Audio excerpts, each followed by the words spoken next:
वैसे तो ये एक suspense crime thriller web series है और एक पुलिस ऑफिसर के उपयुक्त किरदार होने के बाद भी ये कहानी एक राइटर और उसकी बेटी के पॉइंट ऑफ व्यू से लिखी गई है और शायद यही वेब सीरीज की कमजोर कड़ी साबित होती है। रिव्यू करेंगे वेब सीरीज नवंबर स्टोरी।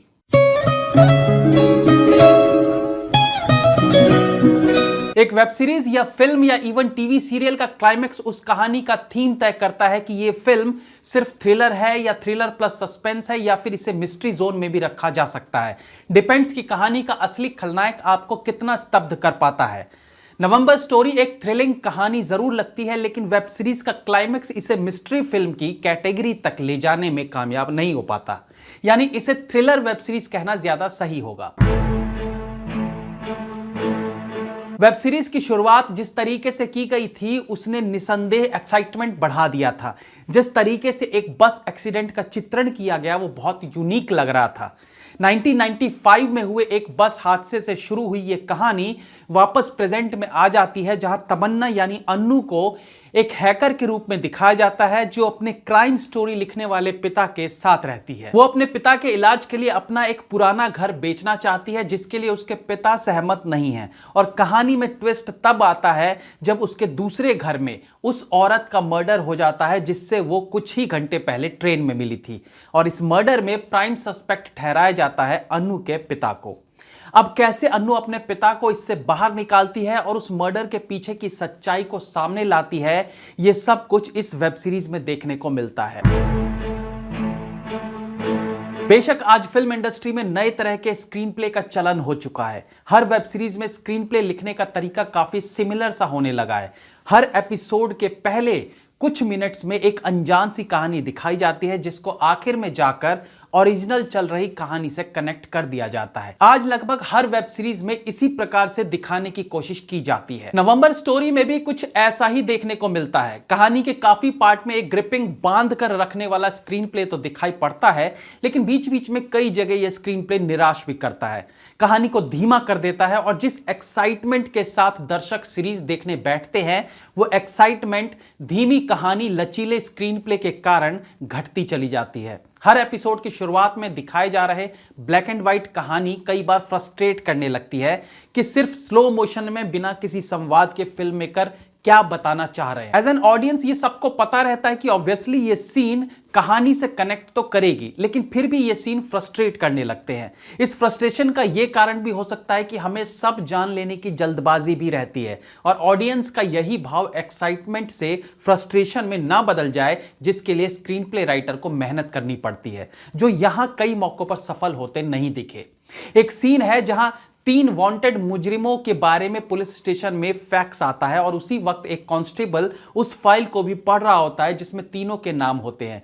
फैक्स मशीन को फोरग्राउंड में और कांस्टेबल को बैकग्राउंड में रखकर जिस तरीके से तीनों के नाम ऑडियंस को बताए जाते हैं, हर नाम के साथ फैक्स मशीन से उसकी फोटो बाहर आना एक क्रिएटिव वर्क कहा जा सकता है।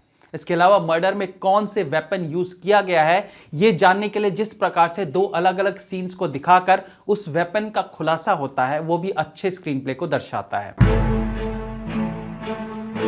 पहले दृश्य में ही शानदार कैमरा वर्क देखने को मिलता है जहां बस में एक्सीडेंट दिखाया गया है।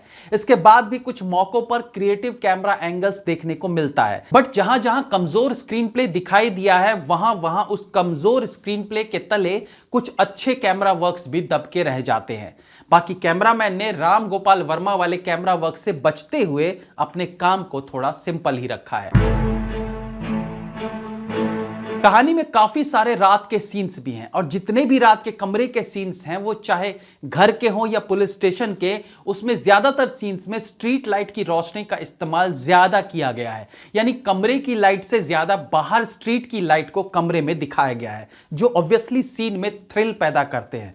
लेकिन स्ट्रीट लाइट का यूज थोड़ा ज्यादा ही कर दिया गया है, इवन जहां जरूरत नहीं थी वहां भी। एटलीस्ट पुलिस स्टेशन के कमरे में फाइल पढ़ने के लिए पुलिस ऑफिसर खिड़की से आ रही स्ट्रीट लाइट का इस्तेमाल क्यों करेगा?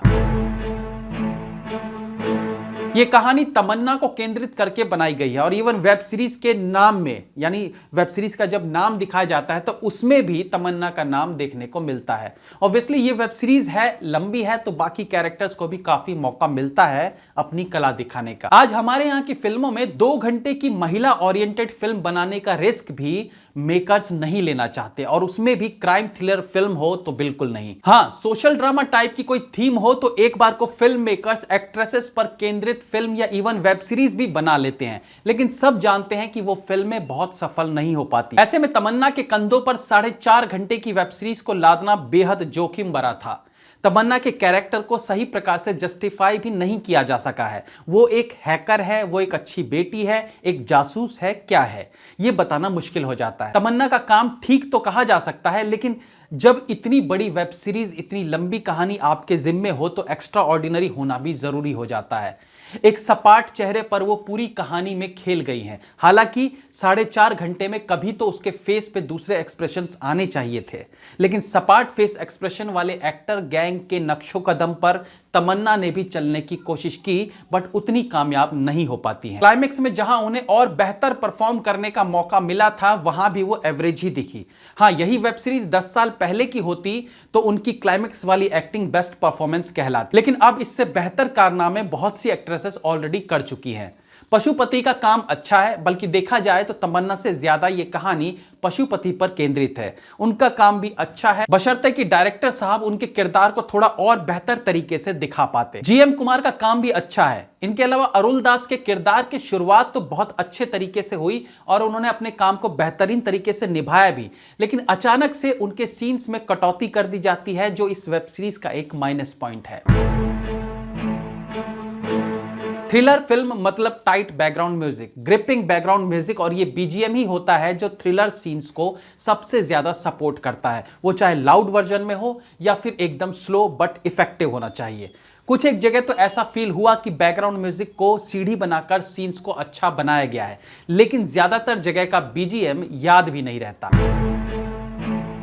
पूरे वेब सीरीज के दौरान डायरेक्टर की मजबूत पकड़ कहानी पर बनी रही, ये कहना गलत होगा। अब ये पकड़ चाहे डायरेक्टर ने स्क्रीन प्ले डिपार्टमेंट में ढिलाई दिखाते हुए किया हो, कैमरा वर्क में, या फिर एक्टिंग डिपार्टमेंट में, बट पकड़ ढीली होती जरूर दिखी है। पूरे वेब सीरीज की बात करें तो Indira Subramaniam as an director कई बार थोड़े हल्के दिखे। वेब सीरीज की शुरुआत जिस एक्साइटमेंट से होती है, वो एक्साइटमेंट नीचे ऊपर होते होते आखिरकार एक एवरेज पर आकर समाप्त होती है। यानी क्लाइमेक्स जिससे सबसे ज्यादा उम्मीद होती है वो भी बहुत इफेक्टिव नहीं दिखा। स्टोरी को आधा तिरछा करके दिखाना तभी काम कर सकता है जब स्क्रीन प्ले एकदम टाइट हो और आगे के सीन्स में पीछे घटित घटनाओं को अच्छे से क्लैरिफाई कर दिया गया हो, बट यहां ऐसा नहीं हो पाता है। बट स्टिल कुछ हद तक ठीक ठाक एक्टिंग और कुछ हद तक एवरेज स्क्रीन प्ले के कारण एक बार इस वेब सीरीज को देखने की हिम्मत आप कर सकते हैं। बाकी मौसम के कारण या वेब सीरीज के कारण एक पॉइंट पर आकर मेरे सर में दर्द होने लगा था। 4.5 घंटे से ऊपर की कहानी आप हॉटस्टार पर देख सकते हैं। मेरी तरफ से इस वेब सीरीज को 2.5 stars. Have a nice day.